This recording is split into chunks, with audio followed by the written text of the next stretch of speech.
Hello, good morning, good afternoon, good evening, whenever you're watching Raider Nation. Thank you for tuning in to another edition of the Las Vegas Raiders Insider Podcast. I'm Hondo Carpenter from Sports Illustrated's Fan Nation, your Las Vegas Raiders beat writer. It's always fun. Appreciate you joining Uncle Hondo, and we're going to have a good time today. We're going to read a bunch of your emails and answer a bunch of your questions. Now, some people, I get a lot. I would say 85% of the questions that I get emailed to me that say in the subject line Raiders Q&A don't even have a question. It's just making a statement. So I don't respond because it wasn't a question. It's just a statement. So we read them, but thank you for sending them in. But look forward to reading those. Now, I also want to address one other thing. Yesterday's podcast got the biggest response of any that I've ever done. Got more emails than anyone I've ever done. And including when I do giveaways. It's phenomenal. I just want to say to all of you, both critics and fans alike, thank you for your response. I appreciated hearing from all of you. I'm just being honest. I can't respond to every email, but I want you to know everyone gets read.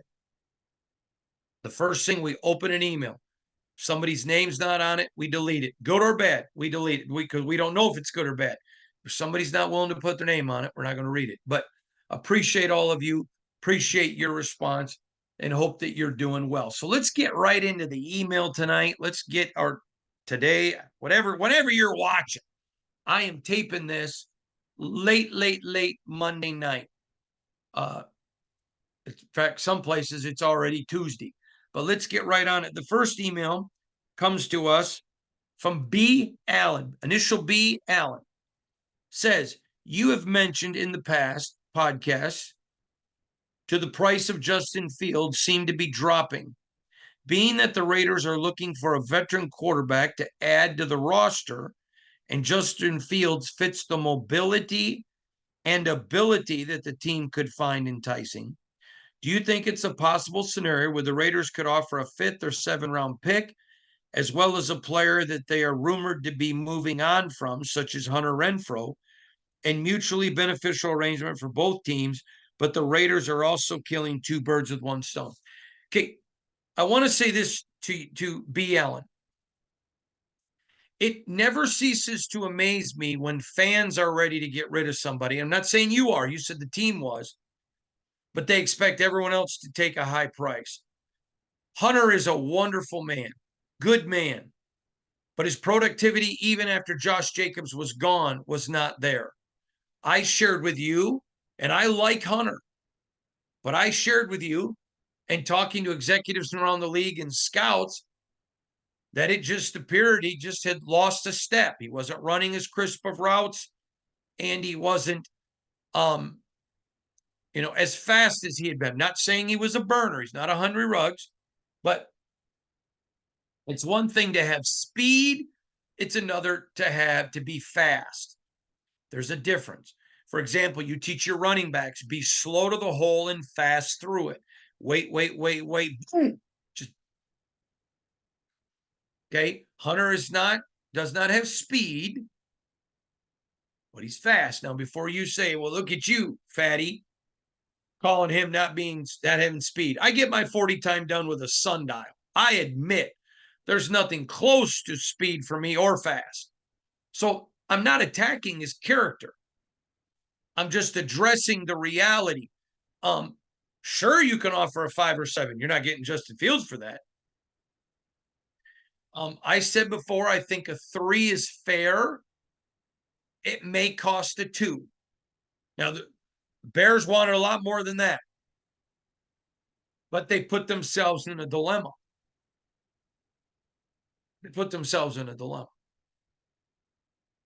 So I think a 3 is fair, but you may have to pay a 2 to get up to Justin when all is said and done.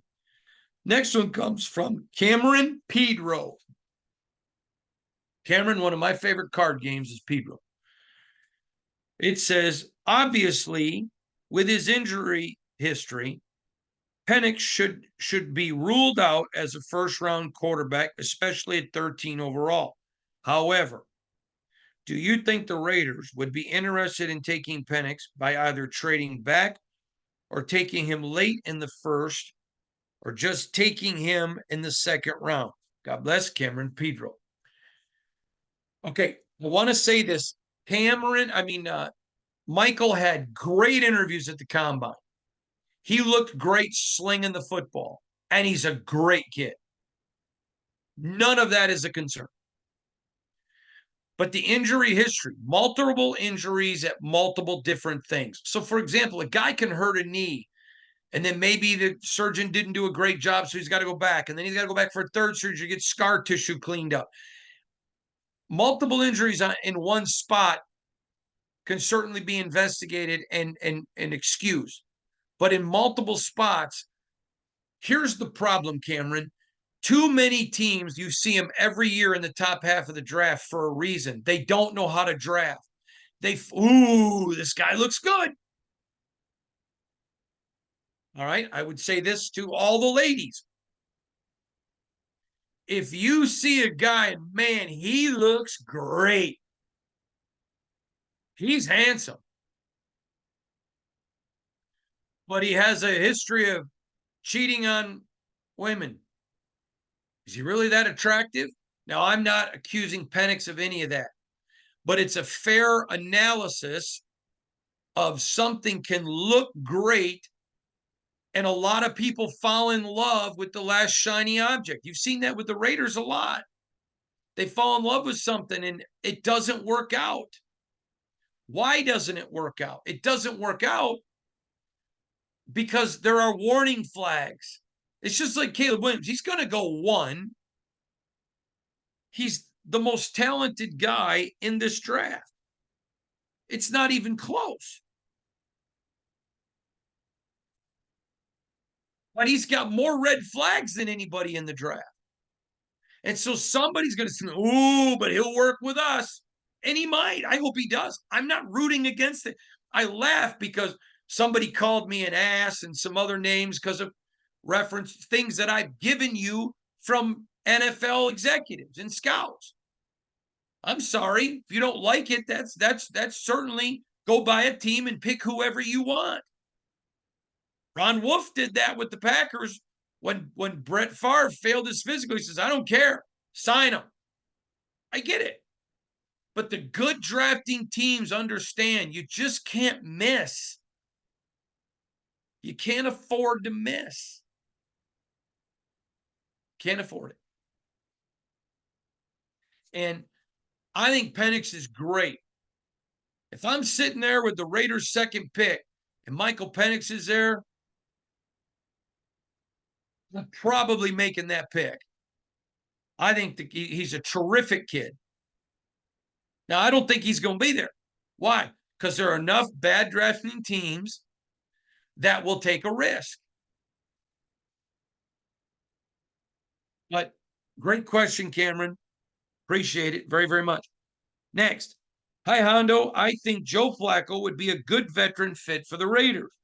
I've always felt that all of his best years, the scheme in Baltimore and Cleveland last year was run the ball, and then when the defense crowded the line, go deep. What do you think about Flaco as a veteran addition? Doug from Colorado. Love it. You go pick a rookie, you go get a vet. AP's already said it. Aiden's the man. Got to beat him out. I love that. I have no issues with that. The problem is Flacco's going to come. He's going to be expensive because of what he did in Cleveland. So if he's not going to be your starter, it's all going to depend on the cost. All going to depend on the cost. So, but I have no problem with that. I like Joe Flaco. Personally, I like him a lot, and I like him as a player. Next, Nolan C. Nolan from Zuni, New Mexico. Thank you for all of your diligent work for the Raiders fans and as always being the truth to us. Do you believe the stigma on left-handed quarterbacks being harder for an OC to scheme and call plays for is true. I know that was a small concern previously with Tua, but do you think that will have an impact on Michael Penix, potential fit with the Raiders? Great question. Now, I know what my opinion was, but I called a couple of offensive coordinators to get their opinion. And here's what I would say to you.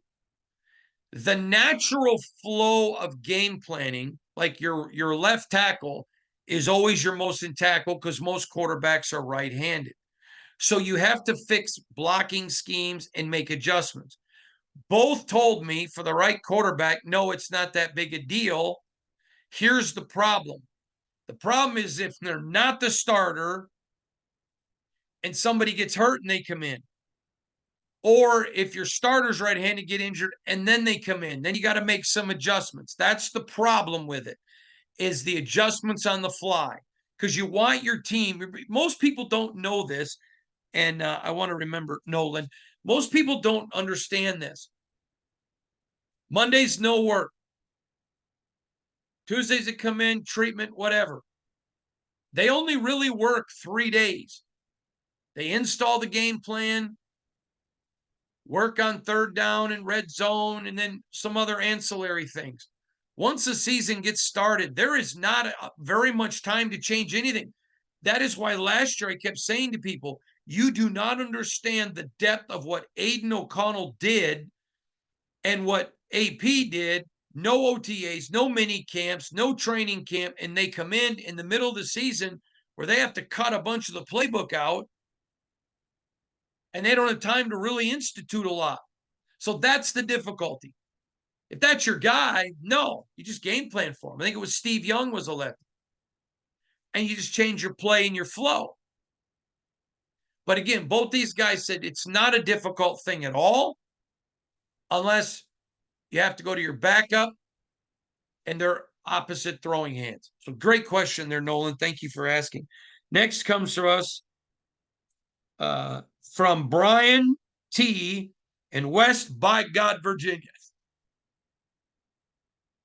Brian T. says, how many quarterbacks in the draft could you see Aiden beating out in camp?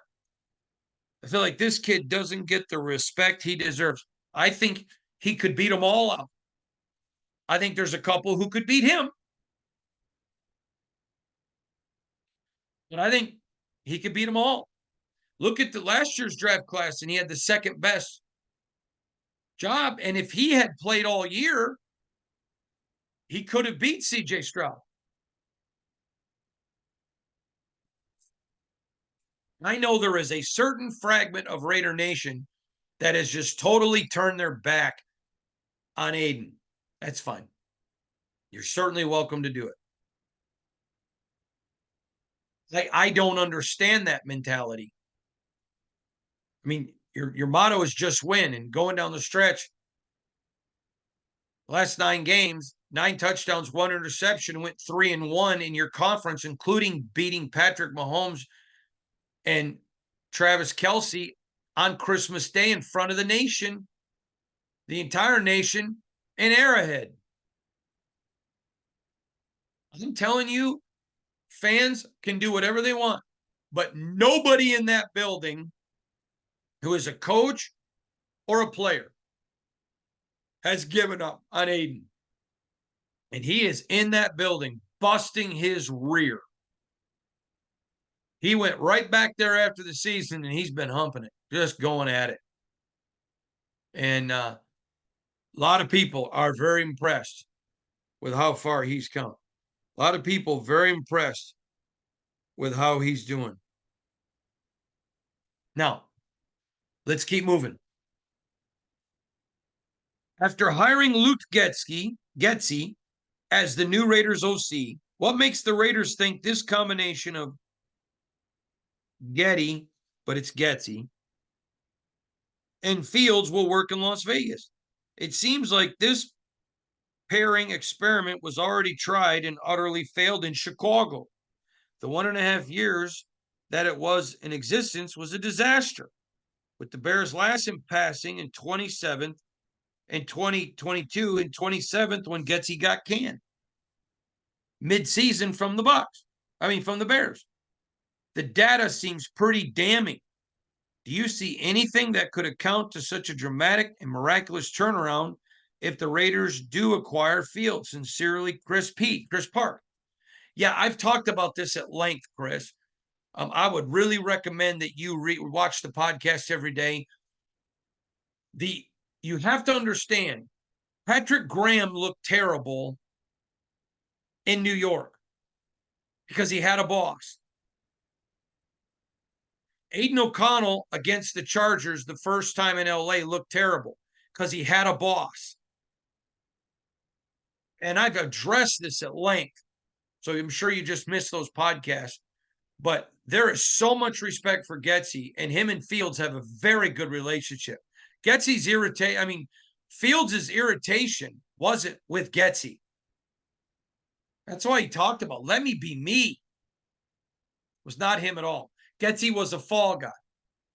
It's just like San Francisco firing the defensive coordinator. What a stupid panic move. I said right after the Super Bowl, if the 49ers don't panic, they'll be back in the Super Bowl. Nah, they panicked. Stupid move. And people who judge, when I first said that the Raiders were blessed to get Patrick Graham, this man should be a head coach, you should have seen the voluminous amounts of hate mail I got. Then, after the first year, and I said, man, the Raiders are fortunate to have him back. Not as much, but I still got a lot of hate mail. Now, all of a sudden, everybody's riding the Patrick Graham train. We got to have him back. That's more to football than just stats. You got to look at it. You got to research it. You got to dig. You got to understand, why did that happen? Some people have a boss. Okay. And they get in bad situations. I know of a guy who I really respect, a very good friend of mine. We go on hunting and fishing trips almost every year, who took a coordinator's job for a head coach and told him, I'm going to, I want you to run your particular side of the ball. So the guy left a very good place because he was assured he could run what he wanted to run. He got there, started implementing it. Some of the players complained, and the head coach started dictating it. It was an utter disaster. It was fired in, I don't remember now if it was 1 year or 2 years. I think it was 2, but it may have been 1 year. And then he goes to another team. This guy sucks. He's terrible. He's horrible. Why'd we hire him? We suck. We suck again. If you don't know what that's from, it's from the movie Waterboy. We suck again. And all of a sudden now that guy's one of the most popular coaches on that staff. Why? Because he got a chance to prove. Don't just assume that's the easy way out. Well, look at Patrick Graham. He sucks. Look what he did in New York. Mm-hmm. Dig deeper. Dig deeper. All right, let's keep going now. Let's talk to Justin in Andale, Kansas. Justin, he's a Hondo. You've mentioned in previous podcasts that someone that you trust that works for an NFL team with a great track record of drafting QBs doesn't have a first-round grade on Caleb Williams, and they view J.J. McCarthy as the second best QB in the draft. Just curious if you could tell us who they have as the top of the class. Okay, so let me say this. I said to you they have McCarthy in the top 2. Almost, as a matter of fact, I don't know one drafting team that has a successful track record, and I told you this before the combine, that doesn't have J.J. McCarthy very, very high. Very, very high.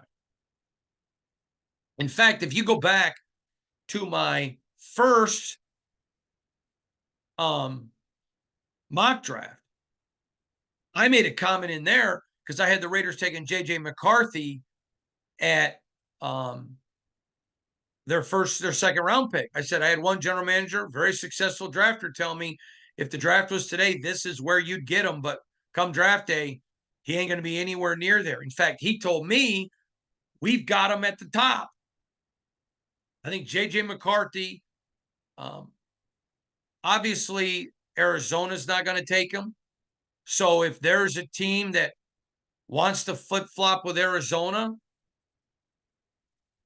and they still think they can get Marvin Harrison, great. But JJ's going to be up there. He's going to be a big factor in this. I laughed. Somebody sent me something yesterday about, oh, JJ sucked at the combine. Okay, clearly you and I didn't watch the same combine, and clearly we're not talking to the same people. Listen, you go into the draft and you can't fall in love with a player. My dad used to always teach me and my brothers when we negotiate for a car, a house, or whatever, never fall in love with it before you buy it, because then you'll make impulsive decisions that are stupid. Always be willing to walk away from a deal. Sometimes that's the best way to deal, is to walk away from a deal. So my point to you is very, very simple. Is I think you go into a draft and you know what? If you say this guy, I can't leave this draft without him, then you go to one and get him. And get him. Nothing wrong with that. Get your man. But if you are not married to somebody, you can't fall in love with a player, because then you'll make undisciplined decisions. How many times did the Raiders give deals to players because Al Davis loved them, but it come back to bite the organization?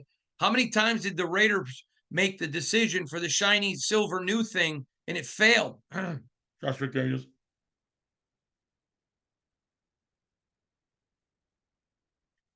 You approach the draft, you put your board in place.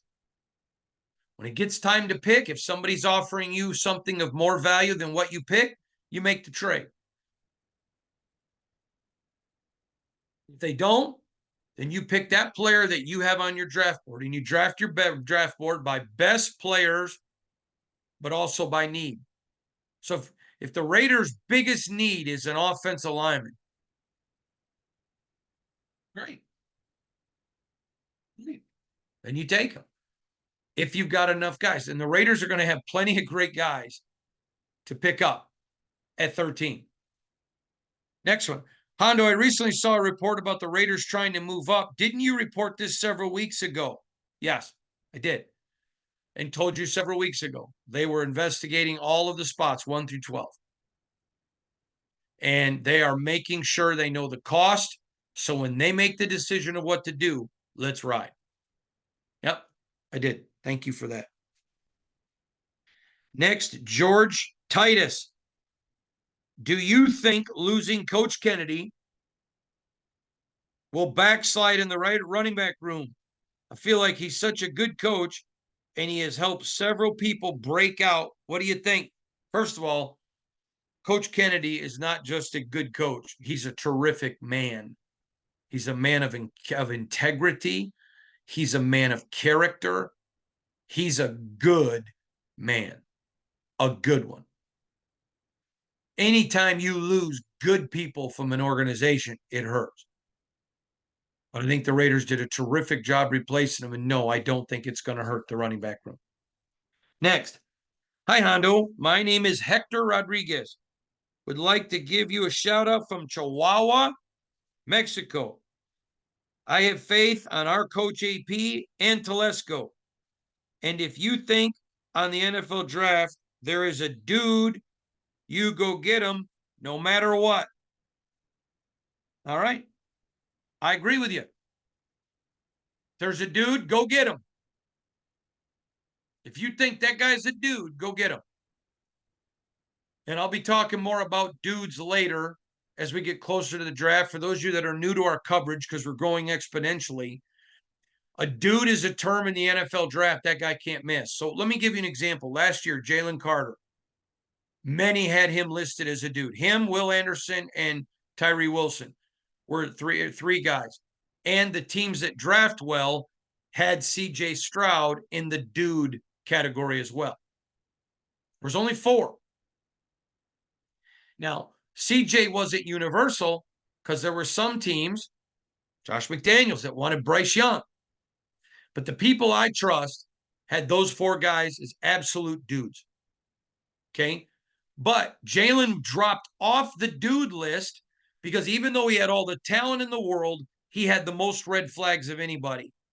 So then there were only 3 dudes. So a dude is a guy you're not worried about off the field. You're not worried about any character issues. You're not worried about his ability. He is what they would call in baseball a 5-tool. This is a guy that's going to be great in the facility, great in the community. He's going to study. He's going to do his part. No issues. Work hard. He's going to be everything you want. That is a dude. That's a dude. And we'll be talking about dudes coming up later as these people start assimilating now all their information in pro days. I'll be able to give you some great information on who the dudes in the draft are. I know kind of what people are thinking, but I want to give them a little bit time for more analysis so I can give you the best information in the world. Next one comes to us from David L. David L. Hondo, the end of last season, 3 of the 9 games that the Raiders played under interim coach Pierce were not televised in Northern California. A 4th game was not accessible to the people who don't have Amazon Prime. I'm not comfortable pirating the television broadcast off the internet, so the radio broadcast must be available in Northern California market, right? Nope. After slowly trying to tune into local AM and FM stations, no one is broadcasting the game, and David wants to know why. Okay, the television stations want to make money. So if they don't think that there's going to be enough eyeballs watching in Northern California, they're not putting the Raiders there. They're not trying to lose money. They're not attacking the Raiders. Listen, there's a bunch of California folk who turned their back on the Raiders when they went to Vegas. And I'm not attacking those people. Who won't watch? I get it. So for them, it's just about money. If Raider Nation tunes in, they're going to put the game there. But if it doesn't get the eyeballs. Now, I talked with a friend of mine who works for one of the networks that has NFL football.